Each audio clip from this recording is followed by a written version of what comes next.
যেদিন গিয়েছিল সেদিন থেকে আপনি প্রতি রাত্র একটা দিনও বালিশে মাথা দিয়া ঘুমান নাই, প্রতিটা রাত দরজার কিনারে কান লাগায়া দাঁড়ায়া দাঁড়ায়া ঘুমায় গেছে। আমি আল্লাহ পাক তাও জানি, আমার হাবিব আপনার বাসায় দিয়ে কড়া দিবার সঙ্গে সঙ্গে দরজা খুলে দিয়েছেন। এরপর সুর পর্বতের গুহায় যেদিন আমার নবীকে নিয়ে ওই পরিত্যক্ত গুহার ভিতরে রাতটা কাটিয়েছিলেন, বাইরে থেকে যদি এমন একটা গুহা, যদি বসা হয় মাথা দেখা যায়, এমনি যদি দাঁড়ানো হয় তা পা দেখা যায়। গুহার ভিতরে লুকানোর কোনো ব্যবস্থা ছিল না।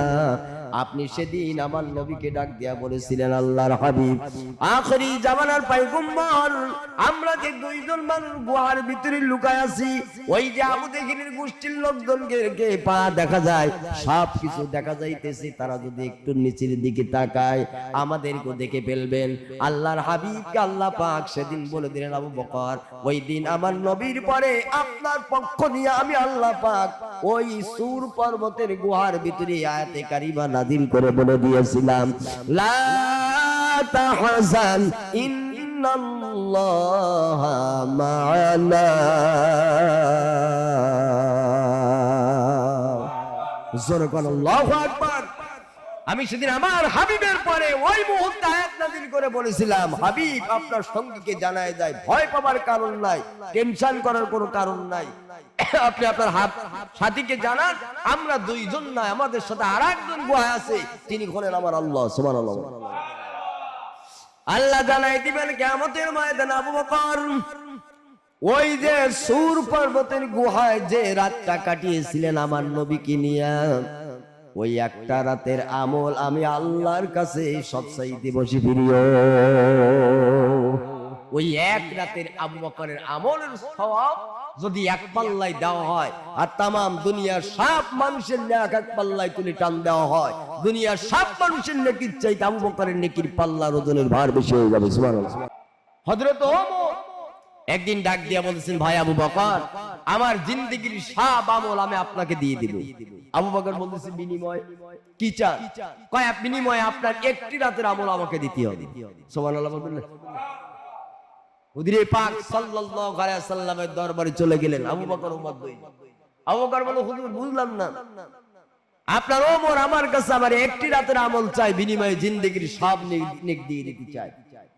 হুজুর বলেন, আবু বকর, ওমর খারাপ কিছু বলিনি, তুমি আমাকে নিয়ে সূর পর্বতের গুহায় যে রাত কাটিয়েছিলে, ওই একটা রাতের আমল যদি এক পাল্লায় দেওয়া হয়, গোটা পৃথিবীর সব মানুষের নেক, ওমরের সব নেক যদি এক পাল্লায় দেওয়া হয়, দিয়ে টান দেওয়া হয়, তুমি আবু বকরের একটা রাতের পাল্লার ওজন আল্লাহর কাছে বেশি। সুবহানাল্লাহ। এই জন্য তোমার কাছে ওমর চেয়েছে, আমার জিন্দেগীর সব আমল নেন, একটা রাতের আমল আমারে দেন। সুবহানাল্লাহ। এই মানুষগুলাকে আল্লাহ পাক কিয়ামতের ময়দানে উদ্বোধন করবেন নবী মুহাম্মদ সাল্লাল্লাহু আলাইহি সাল্লামের উম্মত দিয়া। সুবহানাল্লাহ বলবেন না? আবু বকরের মধ্য দিয়ে আল্লাহ পাক বিচার কার্য শুরু করবে। এত দামি মানুষ আমরা। সুবহানাল্লাহ বলুন। হযরত নূহ আলাইহিস সালাম জাতির লোকদেরকে বোঝায় বোঝালেন, আল্লাহ পাক নূহকে বলে দিলেন, নূহ, তুমি আমার কাছে দোয়া করেছো, আমি আল্লাহ পাক দোয়া কবুল করেছি, তবে গজব শুরু হবে দুনিয়ার জমিনে। সর্বপ্রথম তোমার স্ত্রী যে রান্না করে, ওই রান্না করার চুলার ভিতর দিয়ে আমি আল্লাহ গজব শুরু করব। জিবরিলকে পাঠাই দিলেন, নূহরে জানাই দাও, জাতির লোকেরা তো কথা শুনলো না, আমি আল্লাহ পাক দুনিয়াতে প্লাবন দেব, তামাম পৃথিবীটা পানির নিচে তলাই দেব, একটা কাফের বেঈমান বাঁচায় রাখবো না, তবে এই কাফের বেঈমান সব মারা যাবে। কিন্তু 950 বছর দাওয়াত দেওয়ার মধ্য দিয়া যে 80 থেকে 79 জন আমার নবীর উম্মত আর উম্মতিনী যারা ইমানদার, এই প্লাবনের ভিতরে সব তো মারা যাবে, কিন্তু এইগুলো বাঁচবে কি করে?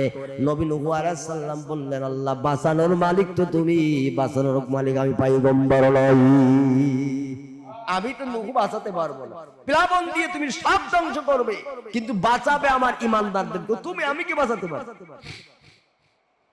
আল্লাহ বলল, জিবরিল আমার নূহরে জানাও, তামাম দুনিয়াটা পানির নিচে যখন তলিয়ে যাবে, এই পৃথিবীতে কোনো কাফের বেঈমান বা তার একটা 6 মাসের দুগ্ধবর্ত বাচ্চা পর্যন্ত আমি আল্লাহ বাঁচাই রাখবো না।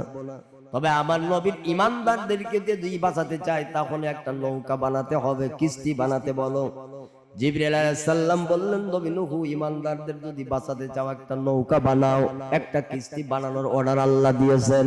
নূহ আলাইহিস সালাম বললেন জিবরাইল আমি তো মিস্ত্রি না, আমি রাজমিস্ত্রি না, কাঠ মিস্ত্রি না, আমি এই নৌকা বানাবো কি করে, কিস্তি বানাবো কি করে, কাঠ পাবো কোথায়, মিস্ত্রি পাবো কোথায়?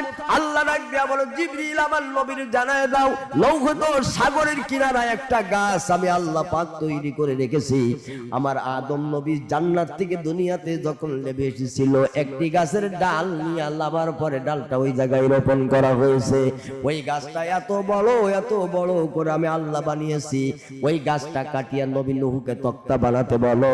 আল্লাহর ফেরেশতা জিবরিল বলে দিলেন নূহ আল্লাহ গাছ দেখাই দিয়েছে, গাছ কাটো, তক্তা বানাও, কিস্তি বানাও।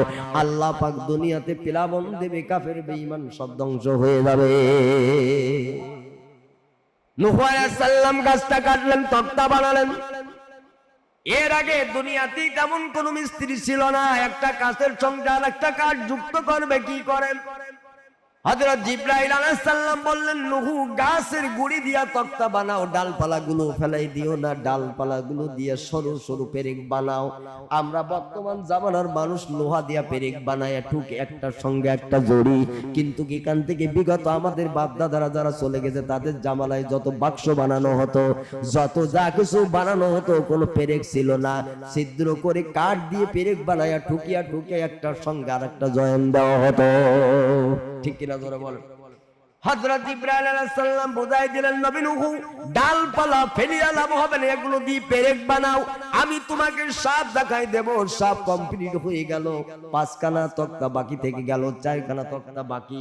আল্লাহ ডাক দিয়া বলেন আবার জিবরাইল যাও নূহুর কাছে যাও, আমার নবীর নামে দাও, খুব তাড়াতাড়ি প্লাবন দেব, তাড়াতাড়ি যেন এই কিস্তির কার্য সমাধা করে ফেলে, তাড়াতাড়ি, বেশি সময় নেই। আর কাফের বেঈমান আল্লাহ পাক একটু ছাড় দেয়, যখন ধরে তখন আল্লাহ বেশি দেরি করে দেয়। ঠিক কিনা বলে বলে 16.5 বছর আল্লাহ পাক ছাড় দিয়েছিল, যখন ধরেছে মাত্র 45 মিনিট সময়। ঠিক কিনা বলে বলে বাংলাদেশের প্রেক্ষাপট 45 মিনিটের ভিতরে আল্লাহ পাক একেবারে দাদার দেশে একেবারে পাড়ি দেবে মঙ্গলবাড়ি। ঠিক কিনা বলে বলে আল্লাহ যখন ধরার সময়, আল্লাহ যখন হয় তখন আল্লাহ মোটর সময় দেয় না। আল্লাহ বলল নূহুর কাছে যাও, তাড়াতাড়ি কিস্তির কার্য সমাধান করো। আমি তো ধর্ম কাফের বেঈমান, কিন্তু ইমানদার কোন তো মারতে পারি না, কোন বাসাই তার তো ধর্ম। ঠিক কিনা জোরে বলুন? নূহ আলাইহিস সালামের কাছে জিবরিল আসলেন, নবী নূহ কি কাম করো, আর কত অপেক্ষা করবে আল্লাহ তোমার জন্য? নূহ আলাইহিস সালাম বললেন ভাই জিবরাইল গাছ যেটা দেখাই দিয়েছি কাটলাম, তক্তা বানালাম, 4খানা তক্তা কম পড়ে গেল, 5খানা তক্তা কম, এই তক্তার জন্য কাঠ পাবো কোথায়? আল্লাহ বলে দিল জিবরাইল যাও আমার নবীর জানাই দাও লৌহিত সাগরের তলদেশে একটা কাঠ আছে, ওই কাঠটা তুলিয়া ওই কাঠ থেকে 5খানা তক্তা হবে, আর ওই তক্তা দ্বারা কিস্তির কার্য সমাধা হবে। ওই কাঠ থেকে তক্তা বের হবে, সর্বলাস্টের তক্তা, তাই ছাড়া দুনিয়ার কোন গাছ থেকে আর তক্তা হবে না। ওই কাঠ নবী নূহকে তুলতে হবে, আর ওই কাঠ দ্বারা কিস্তির কার্য সমাধা হবে, ইমানদার বাঁচবে, বেঈমান ধ্বংস হবে। ঠিক কিনা জোরে বলেন? নূহ আলাইহিস সালাম বললেন ওই কাঠ তুলবো কি করেন? সমস্ত কওমের ইমানদার গুলোকে ডাকলেন, তোমরা কি পারবা? সবাই বলল হুজুর ওই যে বিশাল গভীর নদী লোহিত সাগর, ও তলদেশ থেকে কাঠ আমাদের দ্বারা তোলা সম্ভব নয়। সবাই মিলে পরামর্শ দিল, আমাদের ভিতরে একজন লোক আছেন, নাম হলো উজ বিন উনুক। কিতাবের ভিতরে আসছে উজ নামে এই মানুষটা আল্লাহ পাক এত লম্বা আল্লাহ তাকে বানিয়েছিলেন, মুসা আলাইহিস সালাতু ওয়াস সালাম পর্যন্ত আল্লাহ বাঁচাই রেখেছিলেন। নবী মুসা আলাইহিস সালাতু ওয়াস সালাম গিয়েছিল উজ বিন উনুকের কাছে, কলেমা পড়। উজ বিন উনুক ডাক দিয়া বলল মুসা কলেমা পড়ার সময় নাই, তুমি আর তোমার আল্লাহ গিয়ে পড়ো।